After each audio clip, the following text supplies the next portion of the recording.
Hello and welcome. We are being joined by Chirag Dawa, who is the director of Alliance Embroidery Machine Private Limited from Surat. Thank you so much, sir, for joining us, and I would like to congratulate you for being nominated for the award. How are you feeling? First of all, thanks a lot for having us here and nominating us for the award that we are going to receive here. It's a very good event. It's a brilliant effort towards motivating businessmen like us to, you know, uh, to do good things in the industry and for the country as well. Thank you. Alliance Embroidery. Can you tell our viewers more about this industry? Actually, we have been in the industry for the past 20 years. We have been the pioneers in supplying the best of the technologies that the industry can have in terms of embroidery being done on fabrics and all sorts of garments. Earlier, this was happening since eternity, and it had all been happening by hand. Ever since machineries came, they were so expensive that only the niche crowd could get it done, and the big business houses were the only ones who could do it. Since the last some 20-25 years, ever since the machineries have been started to be produced in China, the costs have been under the how the factories can really afford to now have these machines. And from then on, if you'll see the statistics, uh, now 99% of the whole garment industry is into embroidery, which was not there before because of unaffordability. So now it has been affordable, and thanks to the technology that has come with economies of scale in China. I would also like to know about your contribution in bringing this industry into the mainstream, in helping this industry grow. uh, I'd like to say things about it like this, that in the last 20 years, uh, there have been a lot of changes in the technologies that have come into this industry, and fortunately, we have been the pioneers in this. We have been the first ones to bring these technologies into the country and spreading this technology all over through the textile industry, especially in Surat. And we have played a big role in making Surat's embroidery and other fabric and textile industry to grow up to such a level that now we can actually compete with China and other countries in the world. And you're talking about China and importing these machineries from China at the time when we are emphasizing on make in India. So why are we importing it from China and why are we not making it in India? Actually, the whole work culture in China has been like that they have been very good in to reverse engineering the things. So ever since the machines were made in Europe and Japan, they were the first ones to bring it under cost.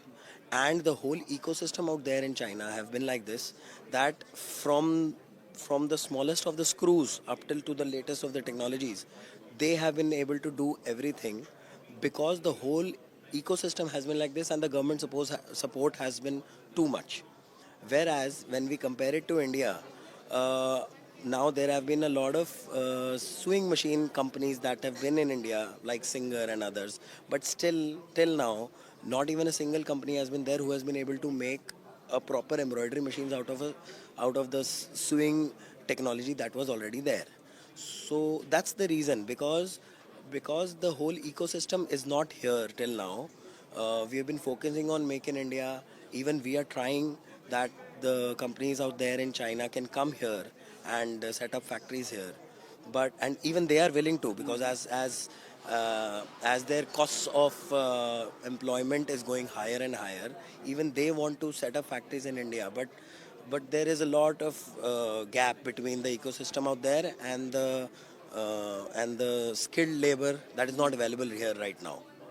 So what support do you want from the government of India and what are your solutions to remove the impediments in the route of making it in India?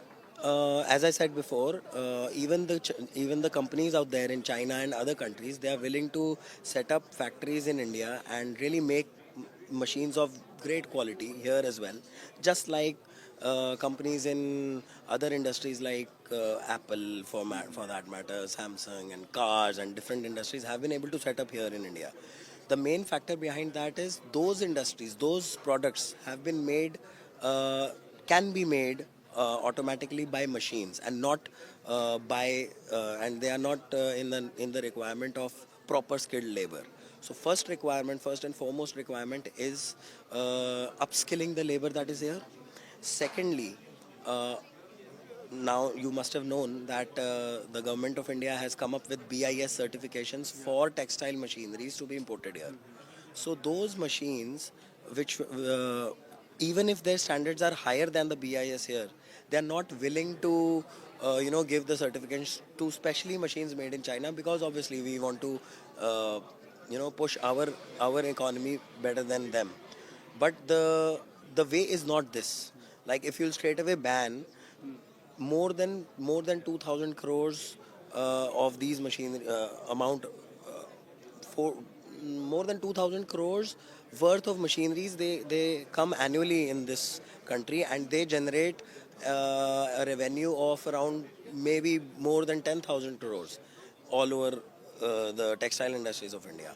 If you'll straight away ban them, or if you'll not give BIS certification to them at all, rather than starting to make machines in India, the demand of the machines will go down and the whole textile industries will fail. So my suggestion is that till the time the ecosystem is not ready in India, at least importing of spare parts and importing of raw materials to firstly assemble the machines here, that should be allowed. And then later on, when first the assemblies will be going on, after that these spare parts and everything can be started to be manufactured here as well, after we have learnt and reverse engineered the product. And then one day can come that we can actually be ready for making the whole product in India, and then later on even export it to outside markets. This is my particular suggestion. Thank you so much, Chirag, for speaking to us, and congratulations to you once again. Thank you so much.